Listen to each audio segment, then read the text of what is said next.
నువ్వు లక్ష్మీదేవి కల్లోకి వచ్చినా లక్కపెడత కల్లోకి వచ్చినా జరిగేది ఏమీ లేదండి. ఈ అజ్ఞానం వదిలిపెట్టండి. దుస్వప్నాలు సుస్వప్నాలు గంటల పంచాంగంలో ఉంటాయి. ఇవన్నీ చూడకూడదండి, బుర్రపాడైపోతుంది.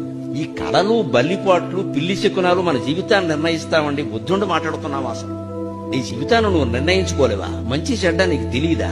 అంత జడ పదార్థానివా?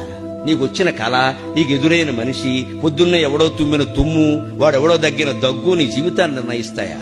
అసలు విన్నెముకుందా మనకి? ఎక్కడ శాస్త్రాల్లో లేవు. తర్వాత పుట్టుకొచ్చేయండి వ్యాపారాల కోసం.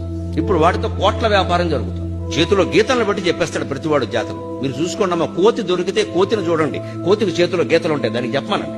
ఎందుకు వస్తాయో తెలిసేవి ఇప్పుడు మీకు రుజువు చేయించండి. ఇలా ముడవండి ఒకసారి.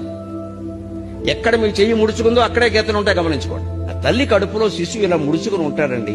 ఆ చర్మ నిర్మాణంలో గీతలు ఏర్పడ్డాయి. దాన్ని బట్టి జాతకాలు నిర్ణయిస్తానంటే ఎంత మాయ జరుగుతుందో మీకు అందరికీ తెలుసు.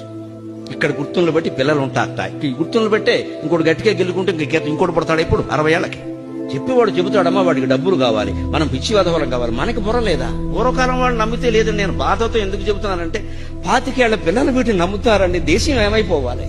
నీ శాస్త్రీయ జ్ఞానం మీద ఈ దేశం అంతా ఆధారపడి ఉందయ్యా. ఓ యువతి, ఓ యువక, మీరు నమ్మడం ఏంటి? బుద్ధి ఉందా లేదా? వాళ్ళకే వస్తున్నాయండి ఈ పిచ్చి నమ్మకాలు. వాళ్ళని జరగొట్టేసాం మనం పూర్తిగా.